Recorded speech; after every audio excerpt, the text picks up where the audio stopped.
Okay, today we are going to take a look at the isometric drawing of the special key. So we've done the three views, top, front, and right side. Now we're ready for the isometric. Before we start that, we're going to have to do a few things though. We need to change our grid to an isometric grid, and we also need to make sure that ortho is turned on. And I'll show you how to do that here in a second. Also, something to know is Control E changes the cursor location. So things to think about right there, which I'll show you.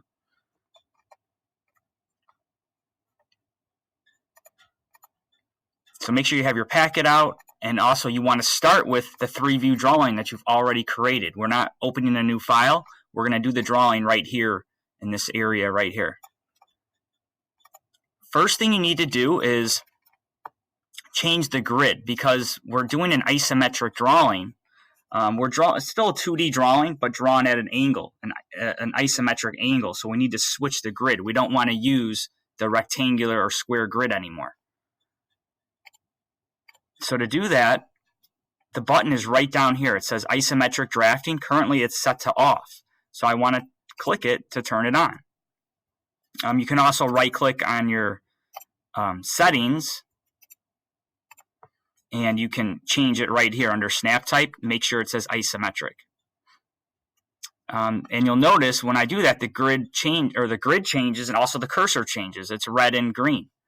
And Control E, what that does is it changes the ISO plane between left, top, and right. You can see the cursor moving. I'm holding Control and I'm hitting E. Last thing you want to make sure is ortho is turned on. We've been using polar tracking this whole time. That helps you to keep the line straight in a three-view drawing. For an isometric, we want to have ortho on. What ortho does is it keeps the lines in three directions.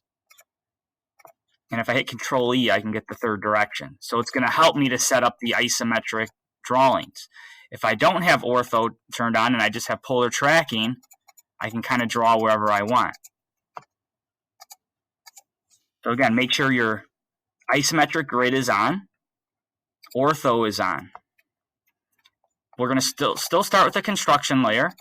So make sure that's turned on. The light bulb is on. I'm going to grab a line, and I need to draw a box with my height, width, and depth dimensions, which are 2 7/8, 1 5/8, and 5 5/8. So these are my three dimensions that I'll need to set up a box. Okay, so I'm going to start a line, and I'm going to start roughly right about here, and I'm going to go this way. The width, which is 5.625, and I'm going to hit enter. Now I want to go up, so it won't let me go up. So that's where I need to do a Control E, because I want to do the height, which is 2.875. So I'm going to hit Control E. Now I can go up. 2.875, hit enter. Control E again, I want to do my width again this way. 5.625, enter, and then back down, my 2.875. So now I kind of have the front section of the box, which would be the red. My depth dimension is 1.625. So I'm going to do a Control E, and I'm going to go this way. 1.625, enter. I want to go my width again, which is 5.625, enter. And then I can go connect the depth, 1.625. So you can see how the box is shaping up. I have the top view part done. And then finally, I got to finish this right side. So I need to go down, Control E, 2.875, enter. And then I can connect the final line, 1.625. So now you can see I have my three views, top, front, right side, my top, my front, my right side. The purple, red, and blue. So now we're going to start doing the detail on the inside of it. Before you do that, it's always good practice to double check your measurements.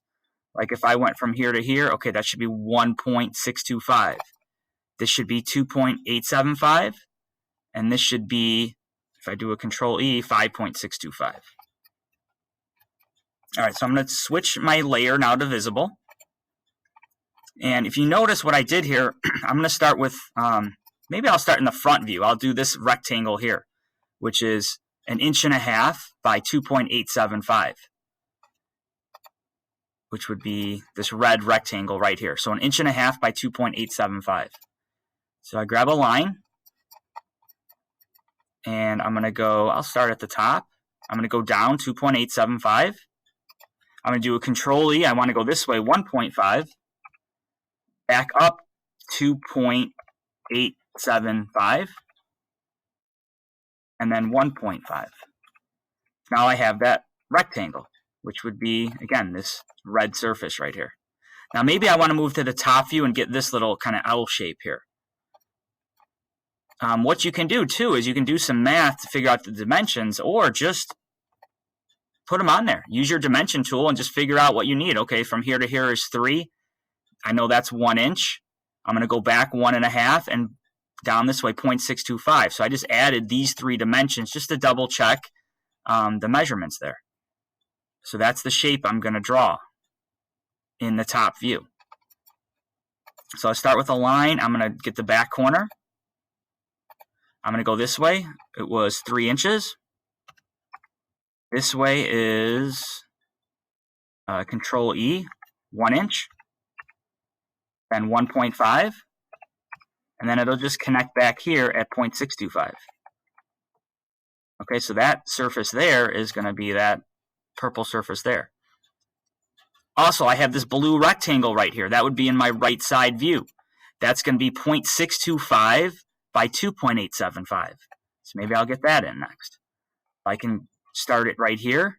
I'm going to go straight down 2.875 and then connect it here, 0.625. All right, now I got to get this little notch that kind of goes down and over. It goes down 0.625 and then over 2.625. And then it's 1 inch wide. And you can see it right here. It'd be this blue surface right here, this little rectangle. And then once I get that rectangle done, I'll go forward 2.625.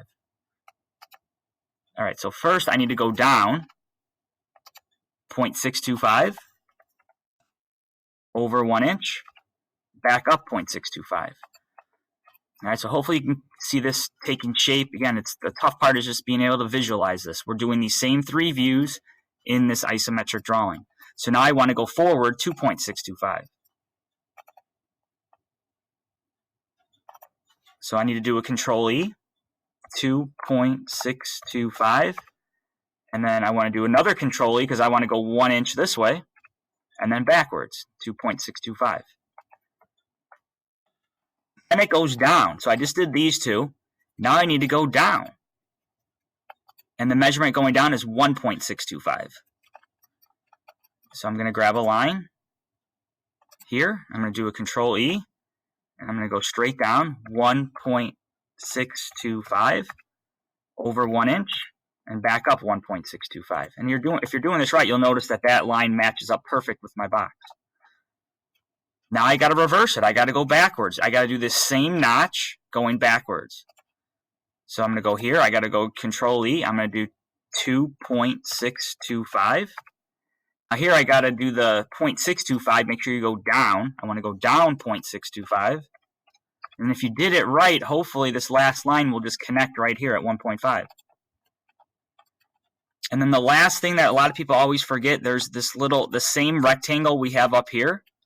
We need to do it down here. However, some of it will be hidden underneath the bottom of the part. So I'm going to go this way, Control E. That line is 1 inch, but you'll notice that part of it extends underneath the part. With isometric drawings, we do not need to do hidden lines. So I'm just going to trim this.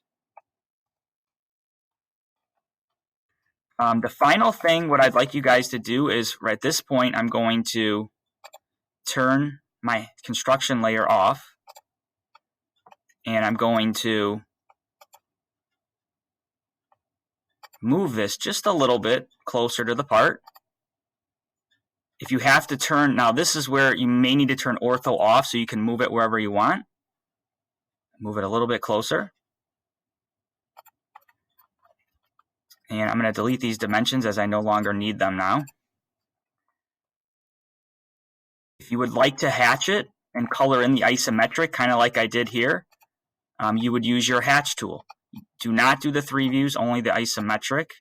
So I would still be on visible layer, I can use my hatch tool, and I'm going to actually switch it to gradient. Matter of fact, will be better if I use, so if I click the little arrow next to hatch, I can go down to gradient, and you'll notice it actually defaults to Sandberg colors. You can change that to whatever color you want.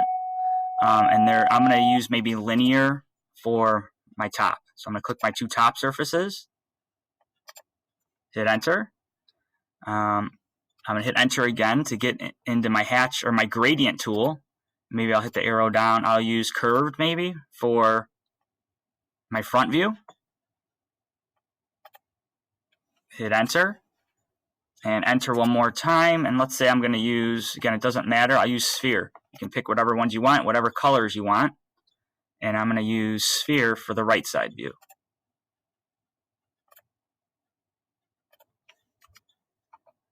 And this one will be set up on ANSI B 1:1 scale. Let's see if I can get this. You'll notice how I'll have to maybe move my isometric down just to here because the top is cut off.